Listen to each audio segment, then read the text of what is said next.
"Get out, kid. This isn't a charity." The baker barked, slamming his flour-stained hand on the counter, as little Sophie clutched her coins, trembling but refusing to move. Her voice cracked. "But it's my birthday. Can I just blow out one candle?"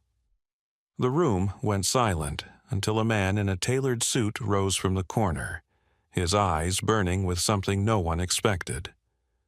What would you have done in that moment? The late afternoon sun draped the narrow streets of Florence in a golden light, the kind that made the cobblestones shimmer as if they had soaked in centuries of stories. Inside a modest bakery on Via Roma, the smell of fresh bread and sugar dust hung heavy in the air. The glass display glistened with rows of pastries, but tucked near the corner was a single cake, small and simple with a strawberry perched on top. A little girl stood in front of the counter.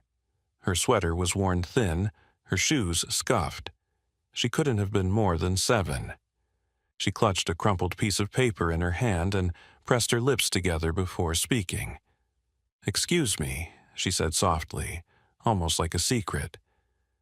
"It's my birthday today. Could I just blow out one candle on that cake?" The baker, a tired man with flour smudged on his apron, froze for a moment. His eyes flicked from her small frame to the paper in her hand, then to the line of paying customers waiting impatiently. He gave a tight laugh, more irritation than kindness. "This is not a charity ragazza. If you don't have money, you cannot have cake. A candle costs 2. A silence fell. The girl lowered her eyes, gripping the edge of the counter as though trying to hold her ground. She whispered, "Please. Just one candle. I don't need to eat it." From a corner table, a man in a dark tailored suit had been watching. Alexander Pierce was an American businessman, a name that carried weight in boardrooms from New York to Singapore. He had flown to Florence for meetings expecting numbers and negotiations, not a child asking for a birthday candle. Yet, something in her voice, firm, steady, despite the sting of rejection, cut through the noise of his own world. He rose before he had fully decided what to do. His shoes clicked against the tile as every eye turned toward him. "I'll take that cake," he said to the baker. His tone was calm but firm, the kind of voice that once closed billion-dollar deals. "All of it, and add the biggest candle you have." The baker blinked, caught off guard, then quickly wrapped the cake with clumsy hands. Alexander turned to the girl, who stared at him with wide, uncertain eyes. He bent, slightly lowering his voice to her level. "What's your name, Sophie?" she said, barely above a whisper. "Well, Sophie," he replied, "how about we celebrate your birthday properly?" The shop moments earlier, tense with awkwardness, now buzzed with murmurs. Alexander carried the cake to a corner table and gestured for Sophie to sit. She hesitated, then slid into the chair, her legs too short to reach the floor. He placed the cake between them, lit the candle, and pushed it toward her. The flame flickered small but steady. Sophie leaned in, eyes shining with a mixture of disbelief and hope. She closed her eyes tightly, folded her hands, and made a wish in silence. When she blew out the candle, the flame vanished, leaving only a faint curl of smoke, but her face glowed as if she had captured the light inside herself. Alexander studied her, feeling something stir in his chest he hadn't felt in years. He had spent his life surrounded by opulence, never short of choices or luxuries. Yet here was a child asking only for the dignity of a single candle, not a slice of cake, not a gift, just the symbol of being seen. "What did you wish for?" he asked. Sophie smiled faintly, but shook her head. "If I tell, it won't come true." They shared the cake, though she ate only a small piece, saving the rest carefully in a napkin, as if each bite was precious. Between mouthfuls, she began to speak in fragments. Her mother had passed when she was very young, she explained. She lived now with her grandmother, who was often sick and too weak to work. Sophie sold flowers on the streets near the cathedral, hoping to earn enough for bread. She spoke without self-pity, just a matter-of-fact honesty that unsettled him. Alexander listened, each word pressing deeper than the last. He thought of the board meeting scheduled that evening in Milan, the one he couldn't miss, the one his assistant had reminded him about 3 times already. His world was measured in contracts, deadlines, and strategy. Yet across from him sat a girl whose world revolved around survival and the fragile hope of her grandmother's health. He glanced toward the bakery window where Florence's bustling piazza moved on without noticing the tiny drama unfolding inside.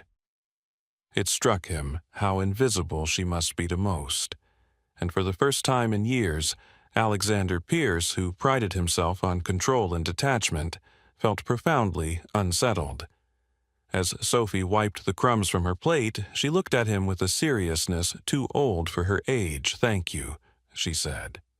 "No one's ever done that for me before."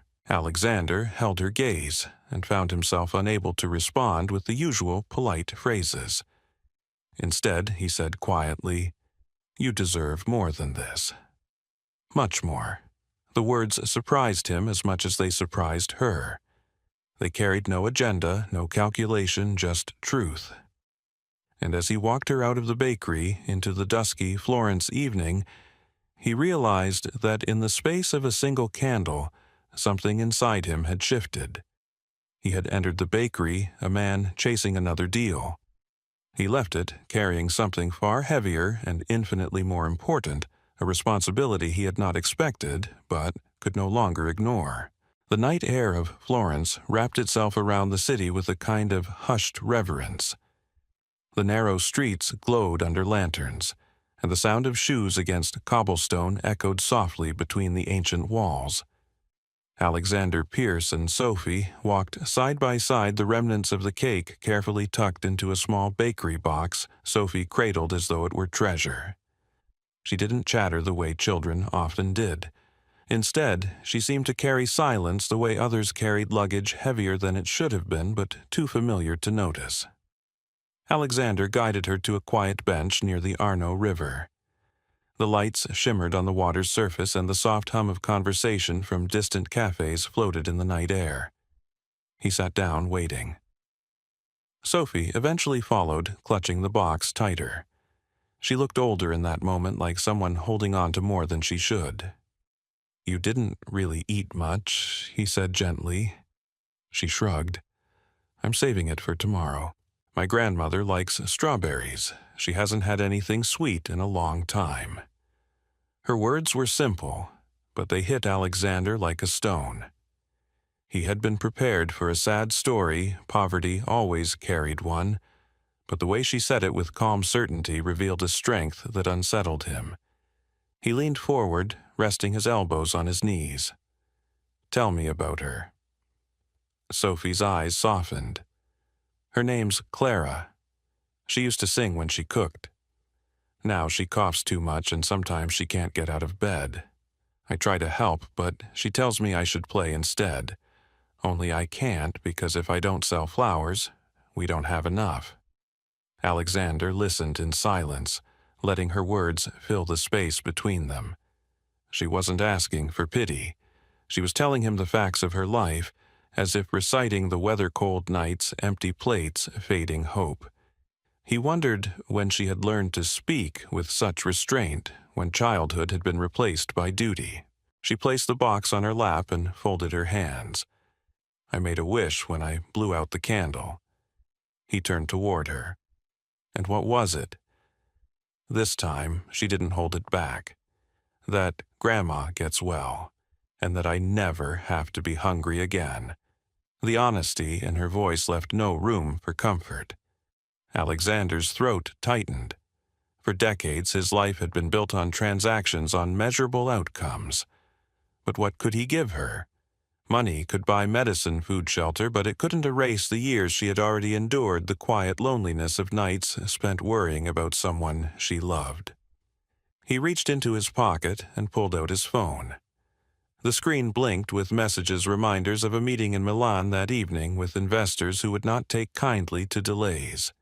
For a moment, he hesitated, torn between the empire he had built and the fragile thread of connection forming here. Then he placed the phone face down beside him. "Sophie," he said, "I need to leave for a few hours tonight, but I'll come back tomorrow, I promise." She looked at him with steady, skeptical eyes.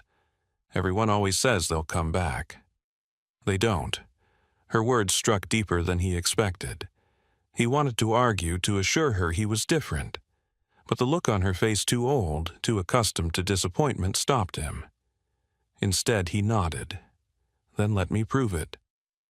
He rose from the bench and she followed reluctantly. He arranged for a driver to take her home, and though she resisted at first, the lure of keeping the cake safe convinced her. Before she climbed into the car, she turned to him, clutching the box. "If you don't come back, I'll know." "I will," he said. And for once the promise felt like an obligation carved into stone. The hours in Milan dragged like years. He sat through presentations, numbers flashing across screens, while his mind drifted back to the girl on the riverbank. When his sister Margaret leaned in during a break and whispered, "You look distracted." Something wrong. He dismissed her with a shake of his head. But deep down he knew something was wrong. His world no longer fit as neatly as it once had. By the time he returned to Florence, the streets were quieter. He walked toward the hotel where he was staying, only to notice a small figure sitting near the entrance. Her backpack beside her, her head bowed. Sophie. She had not gone home. She had waited. When she saw him, she stood quickly, the box still clutched in her arms. "You came back." He swallowed hard. "Of course I did." She relaxed slightly, but her posture still carried the stiffness of someone who had learned not to trust easily. Then, as if suddenly remembering, she pulled the bakery box open and showed him the slice she had saved. "See for Grandma. She'll smile when she sees it." In that moment, Alexander understood. This wasn't just about hunger or sickness. It was about hope. She carried hope like it was fragile glass, and yet she held it tightly, refusing to let it break. The night might have ended there, but fate had other plans. As they walked back toward the driver's car, a group of boys loitering near the alley began shouting. They noticed Alexander's sleek car parked along the curb and crowded closer, daring one another to touch it. Sophie's eyes widened. Without hesitation, she ran forward, arms outstretched. "Stop!" she shouted, placing herself between the car and the boys. "Don't touch it." The boys laughed, one of them pushing her shoulder lightly, but she stood firm, chin lifted in defiance. Alexander hurried forward, his voice sharp as he ordered them away.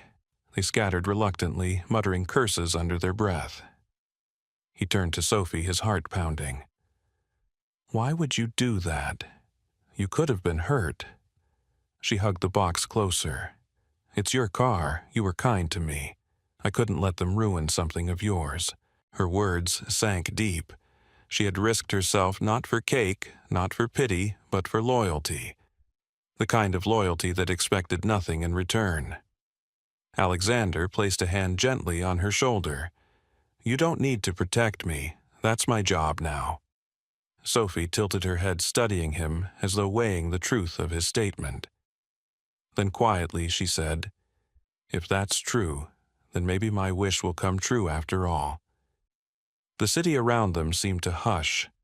For Alexander Pierce, who had spent years insulating himself from the weight of promises, the moment marked a turning point. This was no longer just an act of charity. It was a responsibility, one he could not walk away from. And as they drove toward the small home she shared with Clara, he realized that a single candle had set fire to something he could no longer ignore. The driver turned off the main road and followed Sophie's directions through a web of alleys where Florence gave way to the city's forgotten edges. Locksmith shops with rusted signs, garages that never seemed to close, narrow gardens held together by wire and hope. He parked beside a lane that dead-ended at a shed patched from scrap wood and corrugated tin. A single bulb hung over the doorway. Sophie hugged the bakery box to her chest and looked up at Alexander as if bracing him for what he was about to see. Inside, the air was cool and faintly medicinal. Eucalyptus rubbed into cloth alcohol from a half-used bottle boiled water in a dented kettle. A crate doubled as a table, 2 mugs, a notebook. On a low cot beneath a small window lay a woman whose gray braid fell over one shoulder. She was thin, not from fashion, but from arithmetic, too many days where meals were more idea than reality. Still, her eyes were steady, and when Sophie said, "Nonna, this is Mr. K," Pierce, the woman's expression softened in welcome rather than embarrassment. "I'm Clara," she said in English, careful and precise. "You brought my granddaughter home safe." "Grazie." Sophie set the cake down and cut a modest wedge, almost ceremonial. Clara inhaled the strawberry and closed her eyes, as if scent alone could stir appetite. A cough took her then, low, wet, stubborn. She pressed a cloth to her lips until it passed, turned the cloth over, and smoothed the blanket as though apologizing for the interruption. Alexander pulled a chair beside the cot. "When did a doctor last see you?" Clara lifted a shoulder. "A clinic once. But without documents the line is long and the medicine is short." She nodded toward the labeled bottle's cough-suppressant antibiotics with dates long past herbal syrup. "Neighbors help sometimes." Sophie's posture shifted, a quiet straightening he was beginning to recognize. "We buy what we can," she said. "When I sell flowers, we get bread. When I don't, we make soup." It wasn't self-pity, it was inventory. He took out his phone and stepped just outside for signal. The private hospital his foundation supported answered on the first ring. The tone changed when he mentioned no ID. Policies, compliance, exposure. The administrator's voice stayed courteous and immovable. Admissions required documentation, proof of address, a formal referral. The public hospital she suggested might take a look, but it would help to arrive with paperwork in hand. Alexander came back in and met Clara's eyes. "If I arrange a physician to come here in the morning, will you let him examine you?" He kept his voice calm, anchoring the room where nerves threatened to fray. Clara nodded, then glanced at Sophie. "As long as it is safe." Sophie spoke before he could. "They told us once that asking for help without papers could mean I go to a home." The way she said it made clear it wasn't a myth, but a warning absorbed into bone. He sat on the crate and lowered his voice. "I won't sign you up for any risk without your permission. The first step is medical. The second is getting your documents in motion. Both can happen." The phone buzzed. Margaret. "Where did you disappear to?" his sister asked the moment he answered. "Milan is not impressed by absence. I'm with a child and her grandmother on the outskirts of Florence," he said. "She needs a doctor. Tonight, if I can manage it." Silence. Then a sigh sharpened into steel. "Alexander, do not involve yourself personally. Make a donation. Call a charity. But distance yourself. You are a single man with a very public profile. Do you understand how quickly that becomes a story you can't control?" "There's a human being in front of me who can't breathe," he replied. "I'm not workshopping optics. You are steward of a company. One bad headline and we lose a deal. Then another. It's not about cold hearts, it's about fiduciary duty." Her voice softened a notch. "Please, at least keep this at arm's length. Communicate through counsel. Protect yourself." He looked at Sophie's notebook on the table, dates and euros, earned doses given nights slept sitting up. "Arm's length is how we get here," he said, and ended the call. Back at the table, he flipped open the notebook with care. The ledger of a child who had taken up management in place of play temperatures, cough frequency, how many stems sold near the cathedral on each day it didn't rain. The discipline of it moved him more than any speech could have. "We need supplies for tonight," he said. "Broth, fruit, clean bedding, a small heater. He ordered what the nearest late-night market could deliver, then called a local GP known for home visits. The doctor agreed to come at sunrise. "Bring a referral letter," Alexander asked, "and be blunt, we'll push it through." Clara's breath had steadied. "I don't want you to make trouble for yourself," she said as if reading his next worry. "Some trouble is worth it," he said. "And most of what people call trouble is just other people's discomfort." He pulled a chair close to the doorway and drafted 3 messages, one to an immigration attorney about reconstructing vital records, one to a social worker who could sit with them through any official questions, one to the hospital administrator he knew best, asking for a temporary identifier and an intake exception if the GP flagged an emergency. He offered to escrow funds and assume liability. He used his name in the subject lines. There are moments when influence is only useful if you spend it. The grocery delivery arrived a case of broth rice fruit antiseptic, a new blanket. The driver returned 10 minutes later with a portable heater he'd found no receipt offered or requested. Warmth spread through the small room. Sophie tucked the blanket around Clara's shoulders with competence that stung to watch in someone so young. Alexander poured broth into mugs and set one by the cot. "Sip," he said gently. "Not a race." Clara obliged. A hint of color came back to her cheeks. His phone chimed again, an email thread from Milan with the subject line, "Reputational Guardrails." He typed back, "Our reputation rests on doing the right thing when it's inconvenient." He hit send, surprised at the relief he felt in committing to plain words. Dawn approached slowly, the sky lightening like someone lifting a dimmer. Outside, a scooter coughed to life. Inside, Sophie sat in the chair with her hand on Clara's arm, vigilant and still. Alexander stood in the doorway, letting the cool air wake him to the day he had chosen. "I need to step out long enough to meet the doctor at the corner," he said. "I'll be right back." Sophie studied him, measuring promise against reality. "People don't usually come back," she said, not accusing, just stating the rule that had governed her life. "I will," he said, "and I'll keep showing up until that sentence stops being true." She considered, then nodded once, as if sealing a contract. He left the heater humming, and the groceries stacked neatly by the crate.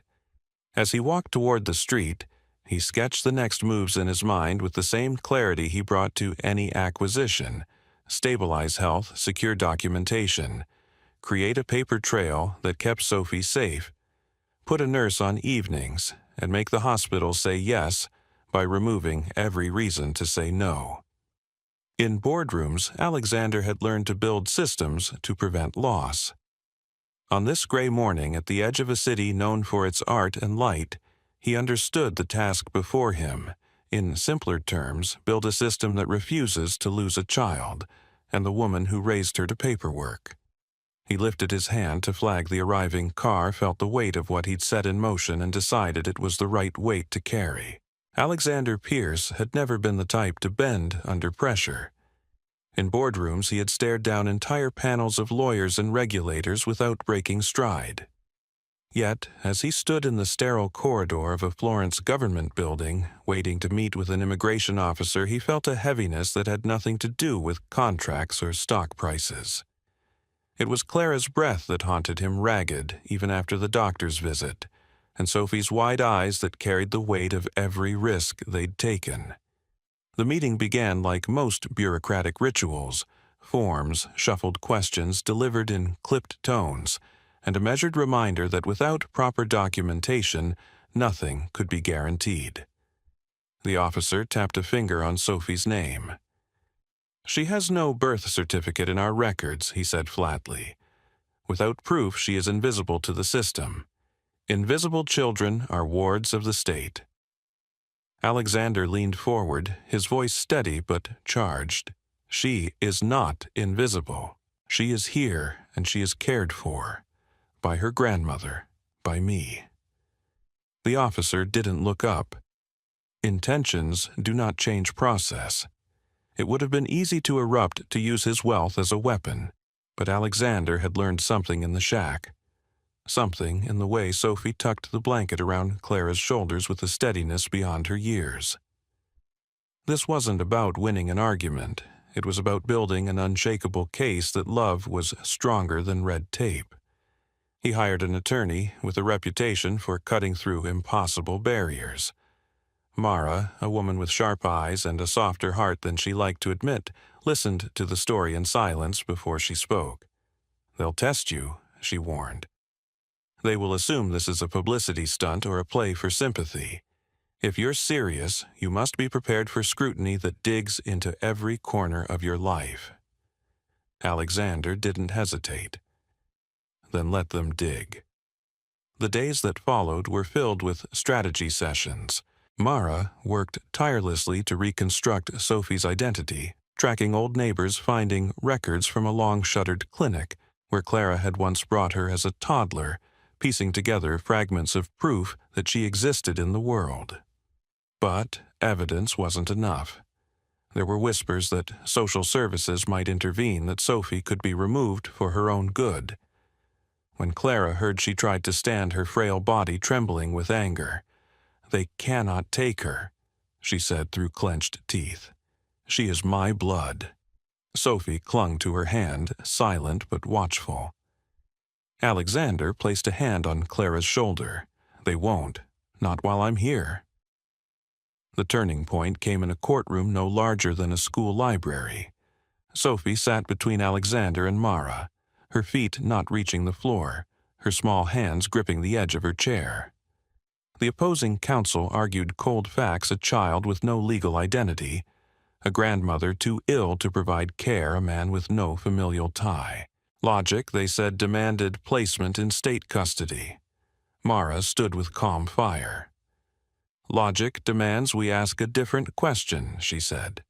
"Who has shown up for this child, who has provided not only food and shelter but love and stability? You speak of the state as though it were a parent. But parenting is not forms and signatures. It is presence. And this man has been present when no one else was?" The judge studied Alexander. "Why risk your reputation, Mr. Pierce? Why entangle yourself in a life so far from your own?" Alexander glanced at Sophie, then back to the bench. "Because reputation doesn't tuck a child in at night. Reputation doesn't sit beside a hospital bed. Reputation doesn't keep a promise." She asked me if I'd come back, and I said yes. That answer means something. At least it should. For a long moment the room was silent. Then the judge leaned back, his expression unreadable. "This is not standard procedure," he said. "But perhaps standard procedure is not what this child needs." Outside, the air was damp with rain. Sophie held Alexander's hand tightly as they walked down the courthouse steps. "Does this mean I get to stay?" she whispered. Alexander knelt so their eyes met. "It means we keep fighting, but we're not fighting alone anymore." Clara, pale but resolute, lifted her face to the sky as if breathing for the first time in weeks. For all the battles still ahead, the papers, the hearings, the skepticism, they had shifted the ground beneath the system's feet. They had shown that family could be chosen, built, and defended, even when it defied expectation. And as Alexander looked at Sophie, her trust steady despite all she had endured, he knew that this fight was no burden. It was a calling, a declaration that against the system love would not bow. The night the ambulance pulled up outside the public hospital, the rain fell in sheets against the pavement. Clara's breath had grown shallow, each inhale stretched thin by exhaustion. Sophie held her grandmother's hand the entire ride, whispering prayers in a mix of Italian and English, too, afraid to let silence mean defeat. Alexander sat across from them, his jaw set, his presence like a wall against panic. He had fought for this transfer, pushed every lever he could, and now everything hinged on what happened behind hospital doors. Inside the ward, the clash of urgency and protocol filled the air. A nurse eyed the paperwork with skepticism. "There is no identification," she said firmly. "Without it, treatment is limited."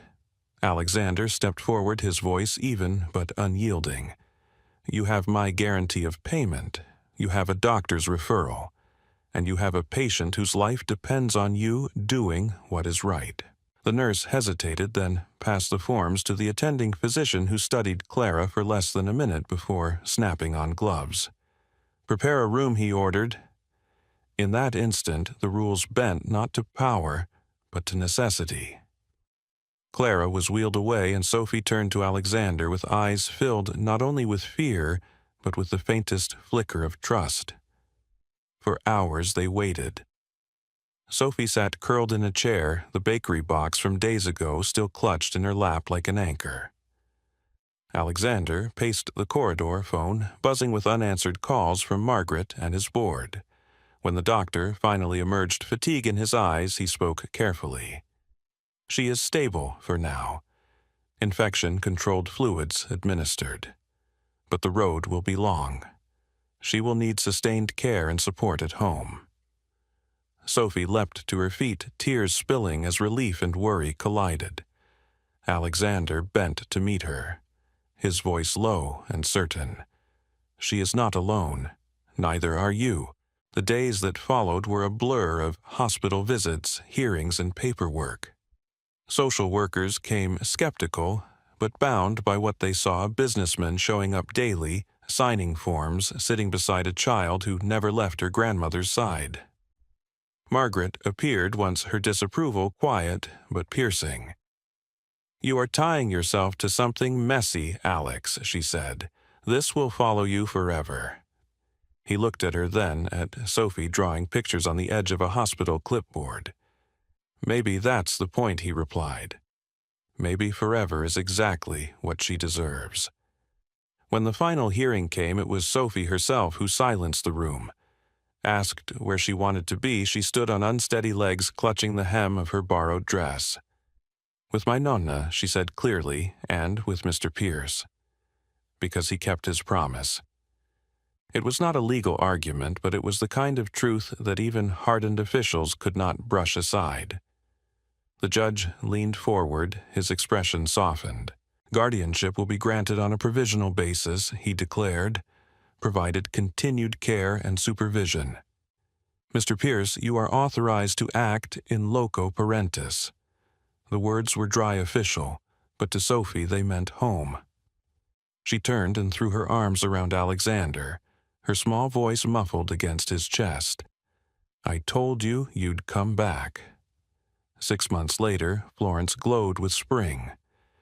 Clara moved more slowly than she once had, but she walked with a steadiness that defied winter's despair.